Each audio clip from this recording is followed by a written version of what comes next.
Kuala Lumpur சவுக்கேட் Jalan Haji Hussain சாலையில் மேற்கொள்ளப்பட்ட ஒப்ஸ் குத்தேப் சோதனை நடவடிக்கையில் 124 கள்ளக்குடியேறிகள் கைதாகினர். வெளிநாட்டவர்களின் முகாமாக இருக்கும் அங்குள்ள 14 மாடி பழைய அடுக்குமாடி குடியிருப்பில் அச்சோதனை மேற்கொள்ளப்பட்டது. அப்பகுதியில் கள்ளக்குடியேறிகளின் நடமாட்டம் குறித்து பொதுமக்கள் கொடுத்த புகாரை அடுத்து அச்சோதனை நடத்தப்பட்டதாக குவாலலம்பூர் குடிநுழைவுத்துறையின் இயக்குநர் வான் முகமது சௌபி கூறினார். அதிகாரிகள் வருவதை கண்டதும் பலர் தப்பியோட முயன்றனர்.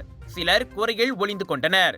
என்றாலும் எந்த அசம்பாவிதமும் ஏற்படாமல் கைது நடவடிக்கை மேற்கொள்ளப்பட்டது. மொத்தமாக 250 பேர் பரிசோதிக்கப்பட்ட நிலையில் முறையான பயண பத்திரங்கள் இல்லாத 124 பேர் கைதாகினர்.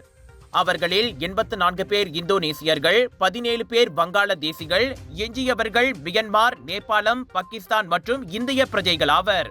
அந்த பழைய அடுக்குமாடி குடியிருப்பு பார்ப்பதற்கே அலங்கோலமாகவும் அசுத்தமாகவும் ஒரே குப்பை கூலமாகவும் காட்சியளிக்கிறது.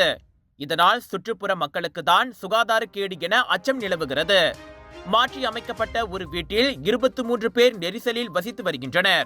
800 முதல் 2200 ரிங்கேட் வரையிலான வீட்டு வாடகையை தங்களுக்குள் அவர்கள் பகிர்ந்து கொள்வதும் தெரிய வந்துள்ளது.